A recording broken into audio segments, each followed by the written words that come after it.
La marraine fée. La marraine fée est aux cartes de l'enfant intérieur ce que la papesse était au tarot traditionnel. Bien que ne constituant pas l'héroïne principale du Cendrillon des frères Grimm, la marraine fée, suite à l'adaptation de Walt Disney, joue un rôle important dans la manière dont se façonne notre connaissance intérieure des êtres magiques qui nous viennent en aide.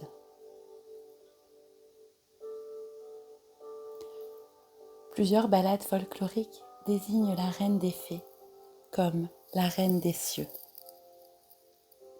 Les contes de la mythologie galloise dénommaient les fées les mères ou bien bénédiction de la mer. Les paysans leur donnaient le nom de grand-mère ou gente dame.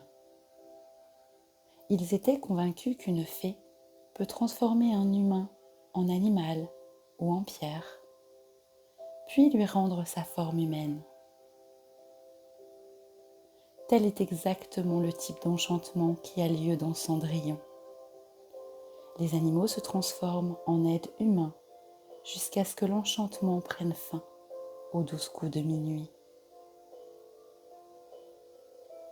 Dans le Cendrillon originel, le noisetier, qui fleurit à partir d'un rameau planté sur la tombe de la vraie mère de Cendrillon, est la mère revenue à la vie, ou la créature magique qui vient en aide à Cendrillon.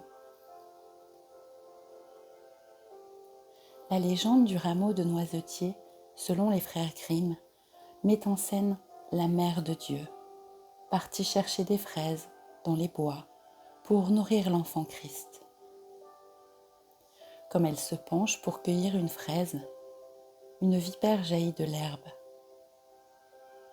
La mère de Dieu s'enfuit et se cache derrière un noisetier. La vipère s'en va.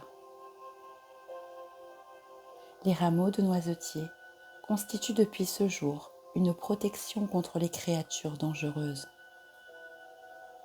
Le noisetier représente la force de vie la plus fondamentale qui ne peut être détruite.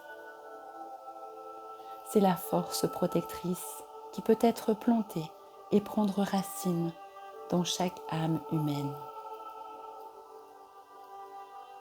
Chacun de nous porte en lui sa papesse ou sa marraine fée. Et c'est dans les replis les plus profonds de notre psyché que nous l'honorons.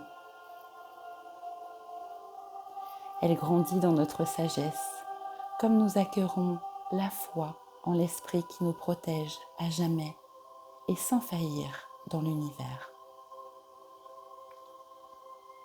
Dans l'ancien tarot, la papesse est l'initiatrice, celle qui enseigne les mystères, qui détient les clés de notre sanctuaire intérieur, notre sagesse innée, notre intuition foncière, notre pieuse révérence envers toute vie.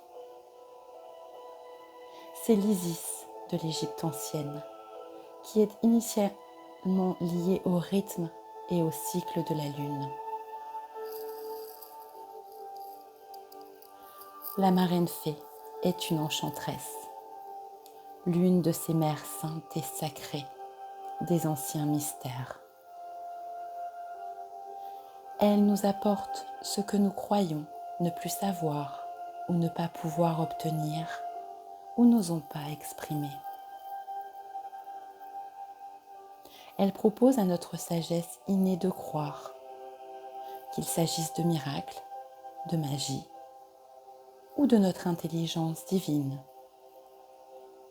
Elle nous fait don des présents de l'esprit, un guide intérieur et l'amour universel.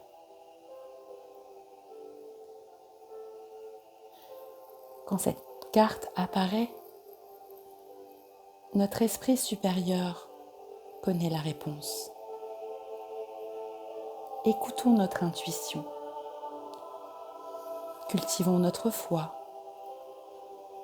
Soyons emplis de compassion pour les enfants du monde et pour ceux à qui la force spirituelle fait défaut.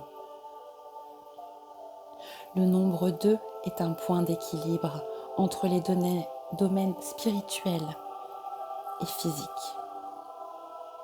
C'est aussi un point d'équilibre entre la voie intérieure et le chemin extérieur. 2 est un nombre émotionnel, empreint d'une profonde sensibilité.